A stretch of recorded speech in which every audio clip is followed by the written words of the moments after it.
გადაცემაში ვსაუბრობთ მიმდინარე პროცესებზე და განსაკუთრებულ ყურადღებას ვამახვილებთ უსაფრთხოების საკითხებზე და დღეს სწორედ ამ თემასთან დაკავშირებით გადაცემაში გვერდება დემოკრატიის კვლევის ინსტიტუტის წარმომადგენელი უჩა ნანუაშვილი, რომელიც იყო სახალხო დამცველის პოზიციაზეც გარკვეული პერიოდის განმავლობაში. მოგესალმებით ბატონო უჩა, მადლობა რომ ხართ ჩვენი სტუმარი. გვინდა თავდაპირველად ყურადღება გავამახვილოთ თქვენს მიერ გამოქვეყნებულ ანგარიშის შედეგებზე, მონიტორინგის შედეგებზე, რომელიც ეძღვნება და ეხება სუსის ბოლო ანგარიშს უსაფრთხოების კონტექსტში. რომ გითხრათ უფრო მეტად რა დაინახეთ ამ დოკუმენტის განხილვის შედეგად და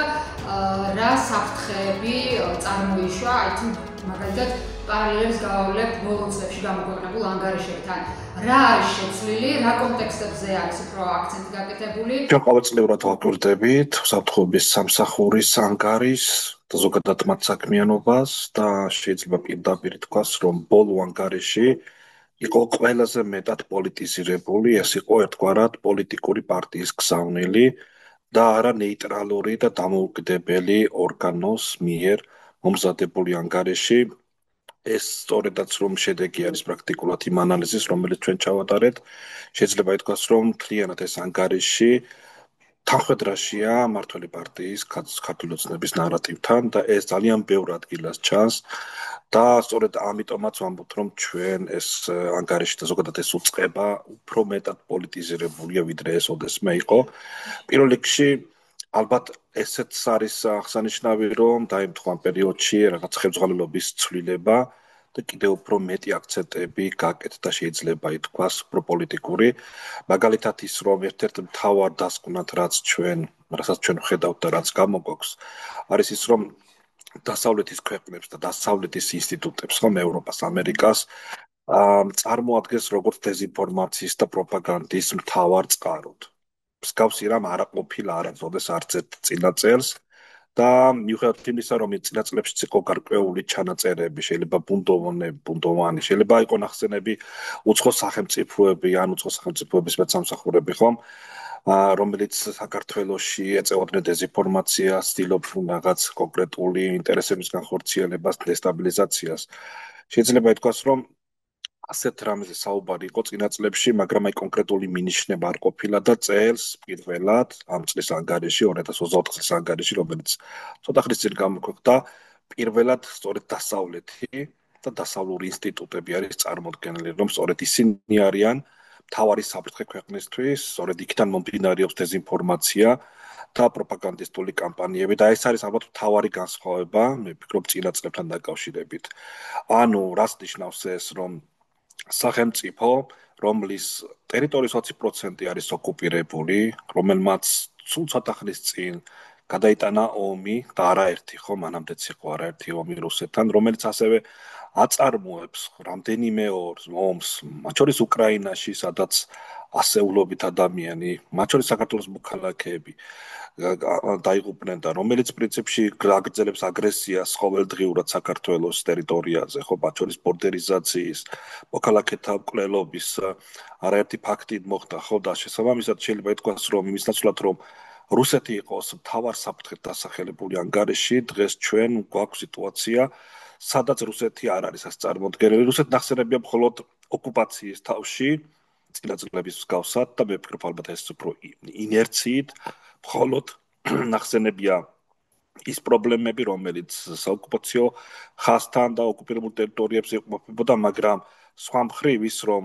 მთავარი წყარო, ანუ რუსეთის ნაცვლად, ხომ, საფრთხის წყარო არის უკვე დასავლეთი და დასავლური ორგანიზაციები, ხომ? ეს არის, მე ვფიქრობ, ძალიან კარდინალური შემოტრიალება, ზოგადად შეიძლება ითქვას 20-30 წლის განმავლობაში,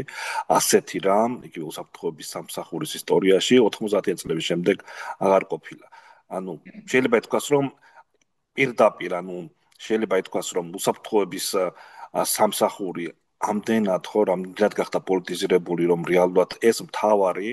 ასე ვთქვათ, საფრთხეები, საიდანაც მომდინარეობს ხო ქვეყნის წინაშე, იმას არასახელებს და სწორედ რუსეთს ნაცვლად მიუთითებს დასავლეთზე და გარდა ამისა საუბარი ასევე ისეთ ტენდენციებზე, რომელიც საერთოდ არ უკავშირდება უსაფრთხოების სამსახურს, ხო, მაგალითად იგივე ტრადიციულ ღირებულებებზეა საუბარი აბსტრაქტულად, ხო, რომელიც, რა თქმა უნდა, იგივე არანაირ კავშირში არ შეიძლება იყოს საფრთხების სამსახურთან, ხომ? იგივე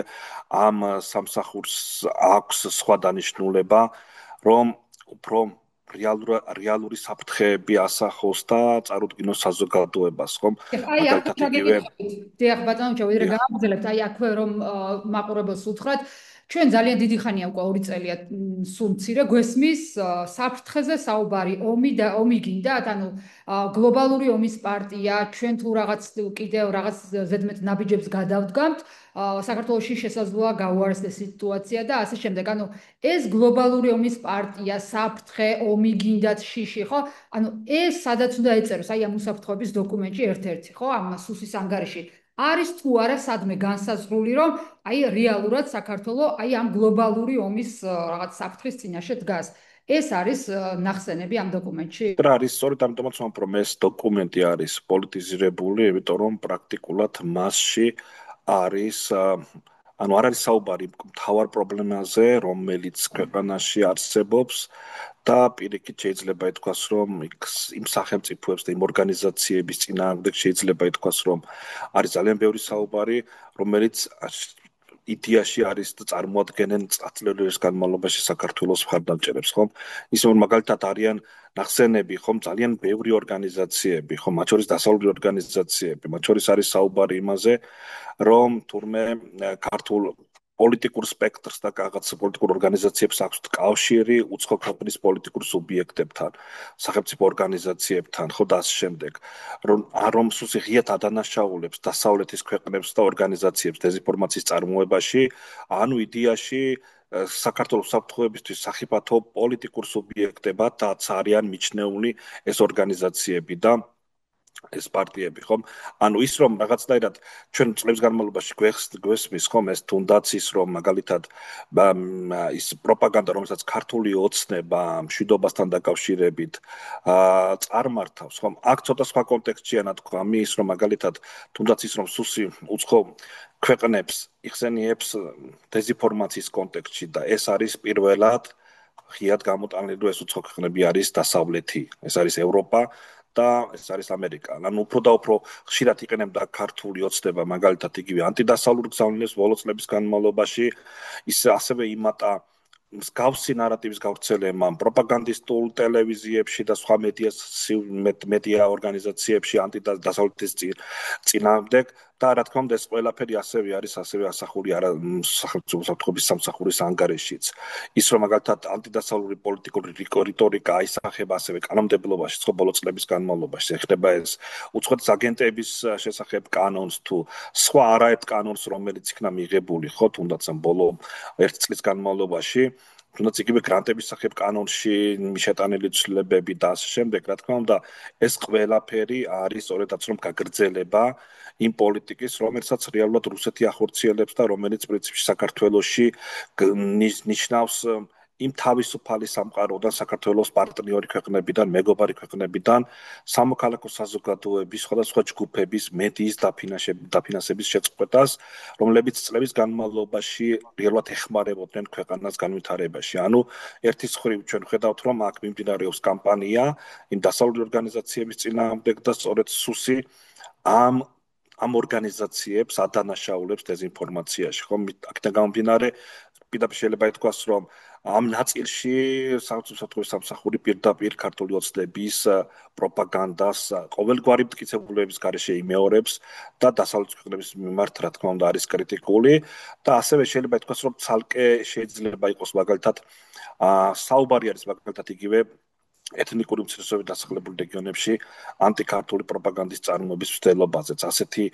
შემთხვევებიც არის ნახსენები ანგარიშში, ამაზეც საუბრობს განსაკუთრებით, თუმცა დეტალურად მაგალითად რა იყო, ხო, ან კონკრეტულად ასეთი ფაქტები, სად რა ხდებოდა, ვინ იყო ჩართული, თუნდაც ასეთ საქმიანობაში, ამაზე არაფერს არ საუბრობს. ანუ ის საქმე, რაც რეალურად აქვს უსაფრთხოების სამსახურს, რომ რეალური პრობლემები გამოავლინოს, ხო, იმ ადგილებში ის ძალიან ბუნდოვნად რაღაც მითებებს, რაღაც ჩანაწერებს გავს ამ ანგარიშში საუბარი და არ არის უფრო კონკრეტული და უფრო მეტ დაბნეულობას იწვევს. ანუ რაღაცებზე არის საუბარი ნაწილობრივ, მაგრამ სადაც უფრო უნდა იყოს მეტად საუბარი და დეტალურად, რომ მოსახლეობას ჰქონდეს ინფორმაცია იმ რისკების შესახებ, თუ კი ესეთი არსებობს რეგიონებში, მაგრამ არის საუბარი იმაზე, რაზეც ნამდვილად არ უნდა იყოს და დასაბუთების გარეშე არის უცხოეთი გამოყვანილი და განსაკუთრებით დასავლეთი არის გამოყვანილი როგორც საქართველოს და ქართული სახელმწიფოს მტრად. ასევე შეიძლება ითქვას, რომ ცალკე არის ასევე სხვა თემებზეც რა თქმა უნდა არის აქ საუბარი და პირდაპირ შეიძლება ითქვას, რომ იქაც პრობლემური არის, ხო მაგალითად ის რომ წინა ანუ რაც პირდაპირ შეიძლება ითქვას სილაზრებთან განსხვავებით არის ის, რომ ანგარიშის დიდი ნაწილი არის უფრო რაღაც უფრო შეიძლება ითქვას, რომ კონკრეტი ისგან დაცლილი ინფორმაცია არის, რომ საზოგადოებას მთლიანობაში ვერ უქმნის წარმოდგენას თუ რა პრობლემები არსებობს ქვეყანაში და სწორედ ამიტომაც არის ნაკლოვანი, თუნდაც ეს ანგარიში, რომ თავი დავანებოთ იმ თავარ ნარატივს, რომ ეს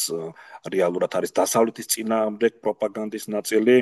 ამასთან კვლავ უცნობია ქვეყნისთვის რა კონკრეტული საფრთხეების იდენტიფიცირება მოხდა მაგალითად გასული წლის განმავლობაში, ხო? რა ქმედებები განახორციელა ამ სამსახურმა იმისთვის, რომ დავუშვათ მისი საქმიანობა შეფასებული იყო ეფექტურად. ანგარიშის სტრუქტურა, რა თქმა უნდა, არის დაახლოებით იგივე,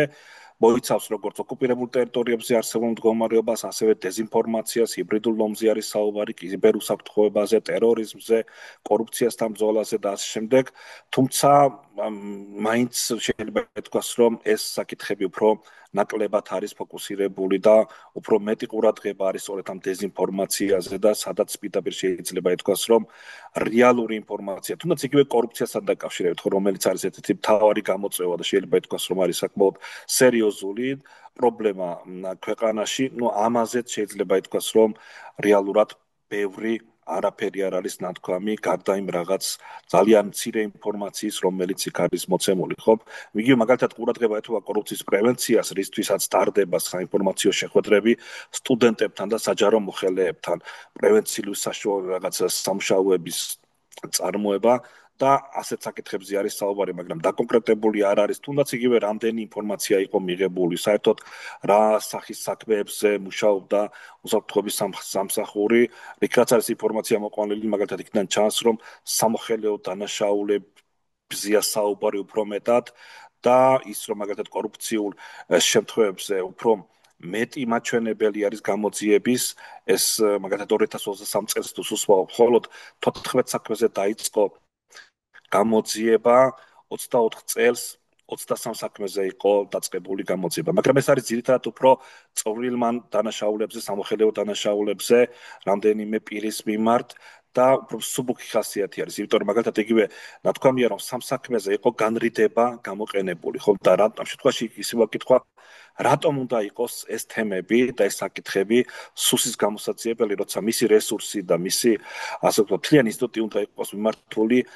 სახელმწიფოს და ეროვნული ინტერესების დაცვაზე და უსაფრთხოების დაცვაზე და არა იმ რაღაც წვრილმან კორუფციაზე, რომლის გამოძიება თავისუფლად შეუძლია ხო სხვა სამართალდამცავ უწყებებს და ჩვენ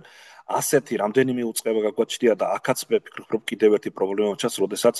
არაეფექტურია. ეფექტურია იმ კუთხით, რომ არის უზარმაზარი თანხები გამოყოფილი კორუფციის წინააღმდეგ ბრძოლაზე,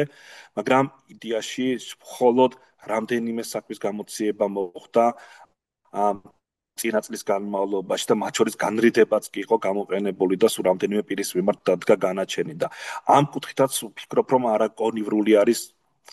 უზარმაზარი რესურსი იყოს სწორედ სახელმწიფო უსაფრთხოებისთვის გამოყოფილი კორუფციასთან ბრძოლის თვალსაზრისით, რადგანაც ეს აქაც ხედავთ, რომ არანაირი რეალურად კონკრეტული შედეგი ხო შემთხვევაში აქამდე მიმდინარე წლამდე იგივე გასულ წელს არ ყოფილა. შემზღუდავი კანონები ასევე შეეხო თავისუფალ მედიასაც და დღეს რაზეც დგას ალბათ სახელმწიფო, ალბათ დემოკრატიის რაღაც თუ კი დაგვრჩა ხარისხი, ეს გადის ზუსტად მედიის მუშაობაზე ჯერჯერობით. თუმცა ჩვენ გორში ვიმყოფებით და გორში ვხედავთ, როდესაც ერთ-ერთი ადგილობრივი ტელევიზია რუსულ დროშას აფრიალებს და ამაზე არანაირი რეაქცია არ არის. ხო, ეთერში მთელი გადაცემის განმავლობაში და გამოგონილი რაღაც აბსურდული მიზეზებით ჟურნალისტებზე ზეწოლა მიმდინარეობს. პარალელურად ხედავთ, რომ საოკუპაციო ხაზთან მთელი რიგი პრობლემები არის და უსაფრთხოდ თავს ვერ გრძნობენ ადამიანები, თუმცა გვაჯერებენ, რომ აგერ უსაფრთხოების დოკუმენტშიც, სუსის ანგარიშიც ხედავთ, რომ ძალიან ზოგადად არის მთელი საკითხები განხილული და გვაჯერებენ, რომ მშვიდობა არის. თქვენ ბატონო უჩა, თქვენი ორგანიზაცია ძალიან ხშირად ჩადის საოკუპაციო ხაზთან და მინდა რომ მაყურებელს უთხრათ, თქვენ რა შთაბეჭდილება გრჩებათ, რა ნარატივების ქვეშ იმყოფებიან ერთი მხრივ ეს ადამიანები და გრძნობენ თუ არა თქვენი დაკვირვებით მშვიდობას იქ მაცხოვრებლები? სამწუხაროდ მშვიდობა მხოლოდ პროპაგანდაშია, პროპაგანდისტულ მესეჯებში არის, რეალურად ადამიანები განიცდიან იმ პოლიტიკის შედეგებს, რომელსაც სახელმწიფო ახორციელებს წლების განმავლობაში, როდესაც მიმდინარეობს თავდასხმები დამოუკიდებელ ორგანიზაციებზე, იმ ადამიანებზე, ვინც პირიქით ეხმარებიან ადგილობრივ მოსახლეობას, ცდილობენ საუბარს იმ კონკრეტულ პრობლემებზე, რომელიც აწუხებს მოსახლეობას, ეცნობიან მათ პრობლემებს, უწევენ სამართლებრივ თუ სხვა სახის დახმარებას და დღეს სწორედ ეს სექტორი არის თავდასხმის ობიექტი და როდესაც ჩვენ ხვდებით მოქალაქეებს საოკუპაციო ხაზის მიმდებარე სოფლებში, იქ რა თქმა უნდა ძალიან ნათლად ჩანს ის პრობლემატიკა, ხო ის რომ არის უსაფრთხოების დაუცველობა და ამის შედეგია ის, რომ ჩვენ ხედავთ, როგორ კარგავთ ხომ ტერიტორიებს, რომ პრაქტიკულად ეს ცოცხალი ოკუპაცია გრძელდება, მოქალაქეები კარგავენ საკუთრებას, არა მხოლოდ დავუშვათ საცხოვრებელ სახლებს, არამედ უკვე იგივე სასიცოცხლოდ მნიშვნელოვან ტერიტორიებს. ხელისუფლება რომ მათი მმართველობის პერიოდში ტერიტორიები არ დაუკარგავთ. არადა მე სხვა ინფორმაცია მაქვს და ის რეალობა, რომელსაც მოქალაქეები ძალიან კარგად იცნობენ, ვინც ცხოვრობენ, რა თქმა უნდა, დადასტურებენ, რომ ძალიან ბევრი კონკრეტული შემთხვევა მოხდა, როდესაც მათ დაკარგეს და ასეთი ადამიანები არ არის ერთი და ორი, დაკარგეს ტერიტორიები, დაკარგეს საძოვრები, სასოფლო-სამეურნეო ნაკვეთები და ის რომ ადამიანთა უსაფრთხოება არ არის დაცული, ხო? მე მინდა უბრალოდ თუნდაც გავიხსენოთ ის რამდენიმე შემთხვევა, მათ შორის იგივე დიცში, ხო, როდესაც ილია ბერუაშვილმა თვითონ დაირეგისტრირა ხო სწორედ სამოქალაქო სექტორის დახმარებით ის ნაკვეთი, რომელსაც სახელმწიფო არ ურეგისტრირებდა რამდენიმე წლის განმავლობაში და მოუწიათ უზენაეს სასამართლომდე მისვლაც კი, ხო, როდესაც პრაქტიკულად მოქალაქეები თვითონ იცავენ საკუთარი ძალებით იმ ნაკვეთებს და იმ საკუთარ ქონებას, რომელიც კვლავ ჯერჯერობით არის სწორედ რომ საქართველოს და ქართველი მოქალაქეების კონტროლქვეშ და ამ ფონზე ის რომ მაგალითად თუნდაც იგივე უსაფრთხოების ნორმები, ხომ ძალიან ბევრგან მოქალაქეები ითხოვენ იმ საპოლიციო პოსტების შექმნას, რომ მათ კონდეთ განცდა, რომ ქართული სახელმწიფო არის მათ გვერდით, რომ ეს პოსტები უნდა იყოს არა სოფლის შესასვლელში, ანუ თბილისის მხრიდან, როდესაც ადამიანები მიდიან, არამედ უნდა იყოს უფრო შედარებით ახლოს საოკუპაციო ხაზთან, რომ თუ კი რაიმე ისიც ქონდა ადგილი, მათ დროულად მოახდინო ხო დახმარება მოქალაქეებისთვის, მაგრამ ეს ასე არ არის. პირიქით, ეს ზონა შეიძლება ითქვას, რომ მთლიანად ჩაიკეტა მაქსიმალურად. მათ შორის მოქალაქეების, სამოქალაქო სექტორისთვის, პოლიტიკური პარტიებისთვის, მედიისთვის და საჭიროებს გარკვეულ ნებართვებს, ხო? სწორედ იმისთვის, რომ იქ არსებულ პრობლემებზე არ მოხდეს საუბარი და საქართველოს მოსახლეობამ ვერ გაიგოს თუ რა ხდება იქ. რატომ იღუპებიან ჩვენი მოქალაქეები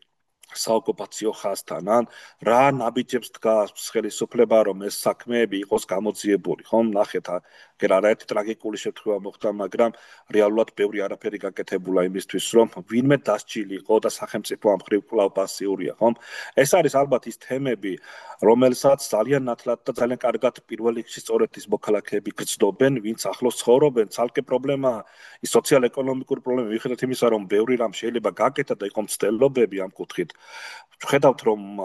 ძალიან ბევრი ადამიანი კვლავ დაუსაქმებელია, უმუშევრობა, ხომ იგივე სიღარიბე, რომელიც მიგრაცია, როდესაც ათასობით ადამიანი ტოვებს. სწორედ იმის გამო, რომ მინიმალური გარანტიები უსაფრთხოების არ არსებობს, მინიმალურიც კი რომ არსებობდეს შესაძლებელი იქნებოდა იქ რაღაც პროგრამების განხორციელება და მოსახლეობის შენარჩუნება, მაგრამ ხედავთ, რომ არის ერთის მხრივ შიდა მიგრაცია, როდესაც მოქალაქეები ტოვებენ ამ სოფლებს და გადადიან საქართველოს სხვა რეგიონებში ან ცენტრში, დედაქალაქში, ან უფრო მეტი უცხოეთში. და ესეც არის ალბათ ერთ-ერთი სამწუხაროდ ის შეუქცევადი პროცესი, რომელსაც ძალიან ნათლად ხედავთ იმ მოსახლეობის რაოდენობა წლიდან წლამდე მცირდება და ამ კუთხით მიუხედავად არ აყავთ უკვე. დიახ, და სწორედ ეს არის, რომ უკვე აქედან გამომდინარე შედეგები, ხომ, ანუ ეს არ არის ახალი პრობლემა, კი უკვე წლებია მიმდინარეობს და ჩვენ უკვე ხედავთ, რომ რეალურად უკვე სოფლები არის დაცლილი და როცა სოფლები იცლება, რა თქმა უნდა, შემდეგ უკვე იცლება და მთლიანად იკარგება, ხო, მათ შორის ის ტერიტორიები, რომლებიც ასე თუ ისე შენარჩუნდა, ხო, ამ წლების განმავლობაში და სამწუხაროდ ის რომ თუნდაც რამდენიმე წლის განმავლობაში გქონდა ჩვენ მიმართვები, თუნდაც იგივე პარლამენტის მიმართ, მთავრობის მიმართ, რომ სპეციალური სტატუსი მისცემოდა იმ 116 დასახლებას, რომელიც საოკუპაციო ხაზის მიმდებარედ არსებობს, რომ იქ მასწავლებელი მოსახლეობას ქონდა სხვა დამატებითი სოციალურ-ეკონომიკური თუნდაც რაღაც დახმარების პროგრამები ან უსაფრთხოების კუთხით, რომ მოხდარიყო ამ მოსახლეობის რეალური დასაქმება და მათთვის რაღაც პროგრამების განხორციელება, მისთვის რომ შენარჩუნებულიყო იქ თუნდაც ის რაოდენობა მოსახლეობის, რომელიც აქამდე არსებობდა. სამწუხაროდ ამ წერილებზე არც პარლამენტმა და არც პრემიერ-მინისტრის სამსახურმა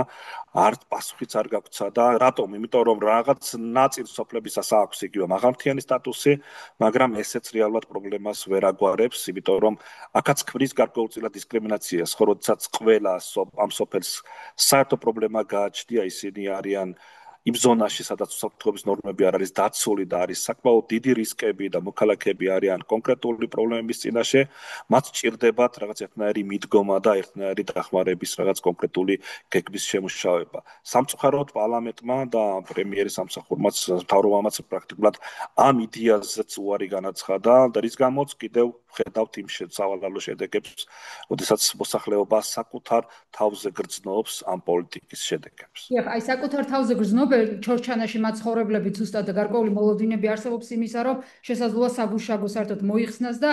ის იმ საკითხების განხილვა, რაც წულუკიანის კომისიაში მიმდინარეობს, სწორედ მიმართულია მათი აზრით იმასთან, რომ უფრო მეტად დაუცველი იყოს ეს მოსახლეობა და ამაზე უკვე ღიად საუბრობს იქაური ადგილობრივი მაცხოვრებლები. თქვენ როგორ ფიქრობთ, რისთვის არის გამოყენებული ეს კონკრეტულად ჩორჩანას кейსი და როგორ ფიქრობთ, რა გაგრძელება შეიძლება მოხდეს ერთ შემთხვევაში, თუ გამართლდება მოსახლეობის მოლოდინი და თუ მაგალითად, არ ვიცი, პოლიტიკურად კიდევ სხვა პროცესები განვითარდა. სამწუხაროდ ხელისუფლება ყველაფერს აკეთებს რაღაც პოლიტიკური მიზნებისთვის, იმისთვის რომ კონკრეტული პოლიტიკური ლიდერის, პოლიტიკური პარტიის წინააღმდეგ მან გარკვეული კამპანია განახორციელოს და რეალურად მის ნეიტრალიზება მოხდეს, იყენებს ყველაფერს, მათ შორის განსაკუთრებით ის პრაქტიკულად ბიდის ეროვნული ინტერესების წინააღმდეგ. ხომ ეს ეხებოდა ჯერ თავიდან 2008 წლის ომის. გაგეკითხებით, ანუ თქვენ ფიქრობთ, რომ ეს კონკრეტული პირის მიმართ არის ეს კამპანია, რაც ეხება ახლა კონკრეტულად ამ ჩორჩანის кейსს, თუ უფრო სხვა პროგნოზი შეგვიძლია გავაკეთოთ და სხვა საკითხებს შეიძლება უკავშირდებოდეს იგივე, მაგალითად, არ ვიცი, შეიძლება ჩემი შეფასებით, მაგალითად, რუსეთის კონკრეტულ დავალებას ასრულებენ და ეს არის ერთი მიზანი, რომ ეს დავალება კეთილსინდისიერად შეასრულონ. თქვენ რას ფიქრობთ ამაზე? რა თქმა უნდა, აქ ორივე არის ინტერესი, რუსეთის დავალება იგივე 2008 წლის მოვლენების შეფასებაშიც იკითხება ნათლად და ყველამ დავინახეთ ხომ იგივე ეს რიტორიკა, ის კომისიაში განხილული საკითხები თუ იგივე ბიძინა ივანიშვილის მესიჯი ხომ იგივე რუსეთის მიმართ პრაქტიკულად და არაოსების მიმართ, როდესაც მან ბოდიში განაცხადა ყოველგვარი კონტექსტის გარეშე და ახსნა განმარტების გარეშე და ის რაც გრძელდება ჩორჩანასთან დაკავშირებით ხომ ანუ პრაქტიკულად ყველა ის თემა რასთან დაკავშირებითაც რუსეთს ჰქონდა საკუთარი პოზიცია გამოთქმული, რასაც ის ითხოვდა და ითხოვს წლების განმავლობაში, პრაქტიკულად ამ თემების შესახებ მიმდინარეობს უკვე პრაქტიკულად გადაწყვეტილების მიღება და ამ შემთხვევაში ხელისუფლების ინტერესი ემთხვევა იმ კუთხით, რომ მათ ასევე სურთ კონკრეტული პოლიტიკოსის წინააღმდეგ კონკრეტული საქმის აღძვრა. ეს არ გამოუვიდა თუნდაც იმის გამო, რომ მაგალითად იგივე იმ კომისიაზე, რომელიც ვახსენეთ, გახარია უშუალოდ თვითონ მონაწილეობდა და ამ შესაბამისად აქ უკვე საფუძველი იმის, რომ ამ კუთხით მოხდარიყო მის წინააღმდეგ სისხლსავართლებრივი დენის განხორციელება პრაქტიკულად უკვე შეუძლებელი იყო. ამიტომ რა თქმა უნდა ისინი აგრძელებენ და იყენებენ იგივე შემდეგს, ხო ეს არის სწორედ ჩორჩანას ეპიზოდი, ჩორჩანასთან დაკავშირებული საკითხები და აქაც ისევე როგორც 2008 წლის ომთან დაკავშირებულ საკითხებში და ასევე სხვა თემებში, ხომ იგივე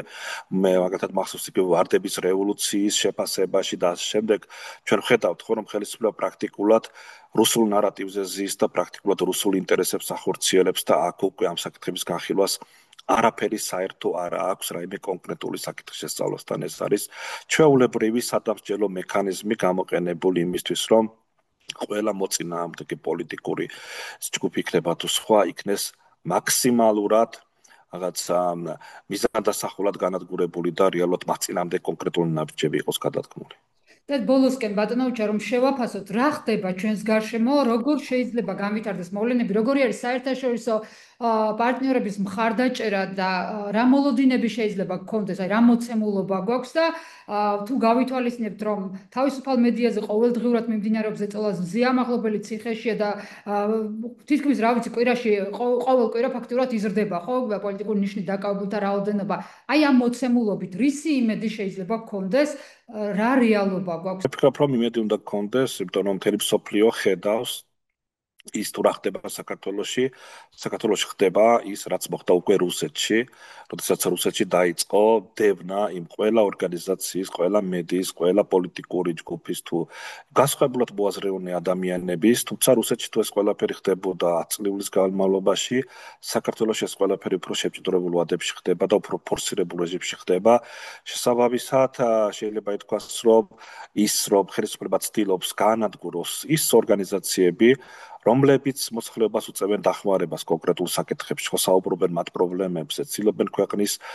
ევროინტეგრაციის დაჩქარებას და უკვე წლების განმავლობაში ეწინააღმდეგებიან იგივე რუსულ ოკუპაციას და რუსულ ანექსიას, ხო პრაქტიკულად ხელისუფლება არის დაინტერესებული, რომ მას უკვე კონდეს რეალურად საქართველოში ისინი იყვნენ ალბათ ერთადერთი პოლიტიკური ჯგუფი, რომლებიც სამუდამოდ იქნებიან ხელისუფლებაში და რაც ყველაზე სამწუხაროა ისინი ამას ყველაფერს აკეთებენ არა მიზნით, მხოლოდ არამედ იმიტომ რომ ახორციელებენ უცხო სახელმწიფოს ინტერესებს და ეს ძალიან ნათლად გამოჩნდა იგივე ბოლო შეხვედრაზე, თუნდაც იგივე ევროსაბჭოს საპარლამენტო ასამბლეას ვადენებდით ხო თვალყურს ბოლო დღეების განმავლობაში და ყველამ დაინახა რომ ამ ყველაფრის უკან არის სწორედ რუსეთი, რომ საქართველოს ხელისუფლება პრაქტიკულად რუსულ ინტერესებს ახორციელებს საქართველოს ტერიტორიაზე და სწორედაც ცდილობს იმ ყველა დამოუკიდებელი ორგანიზაციის თუ იმ კუნძულების თქვათ განადგურებას, რომლებიც მუშაობს რეალურად იმისთვის, რომ ქვეყანა გახდეს დაემსგავსოს ქვეყანას და ის იყოს რეალურად დამოუკიდებელი და ევროპული დემოკრატიული სახელმწიფო. საერთაშორისო პარტნიორები საქართველოსთან არიან და ისინი კვლავ გააგრძელებენ ყველა მეთოდით დახმარებას, რომ საქართველოში ეს პროცესები შეჩერდეს, რომ ქვეყანა დაუბრუნდეს განვითარებას, ქვეყანა დაუბრუნდეს ევროკავშირს, რადგან სწორედ ევროკავშირში არის საქართველოს განვითარების შანსი, სწორედ ევროკავშირში არის საქართველოში კონფლიქტების მოგვარების შანსი, რადგან ევროპაში კონფლიქტები და შეერაღებული დაპირისპირები არ ყოფილა და ყოველთვის სწორედაც რომ შვიდობიანად გვარდებოდა ყველა ნებისმიერი სახის კონფლიქტი, იმიტომ რომ სწორედ ევროპა არის ის ერთადერთი რეალურად ის პოლიტიკური ეს ერთადერთი კონტინენტი, სადაც საქართველო ყოველთვის იყო და მისწრაფოდა და დღესაც მისწრაფის და ჩვენი ადგილი ნამდვილად არის ევროპაში. ამას ხედავს ყველა საერთაშორისო ორგანიზაცია, პარტნიორი ორგანიზაცია. მე იმედი მაქვს, რომ მიუხედავად ასეთი მდგომარეობისა დღეს, ასეთ ტურბულენტურ ზოლებში ჩვენი მოძრაობისა, ჩვენ შევძლებთ, რომ გადავიტანოთ ეს კრიზისი და აქ ყველაფერი რა თქმა უნდა ასევე არის დამოკიდებული ჩვენზე. რამდენად ვიქნებით უფრო აქტიური და ხმამაღლა ვიტყვით ვისაუბრებთ იმ პრობლემებზე, რამდენად მიუღებელია ეს პოლიტიკა, რომელსაც რეალურად სახელმწიფო ახორციელებს ამ ბოლო წლების განმავლობაში. ძალიან დიდი მადლობა ბატონოუჩა, ნამდვილად გეთანხმებით, რომ საერთაშორისო პარტნიორების მხარდაჭერა ძალიან მნიშვნელოვანია მithumetas ასეთ სიტუაციაში, თუმცა საციცოცხლოდ აუცილებლად მიმაჩნია, რომ თითოეულ ჩვენ განზე არის დამოკიდებული ამ ქვეყნის ბედი. მშვიდობებით მომავალ შეხვედრამდე.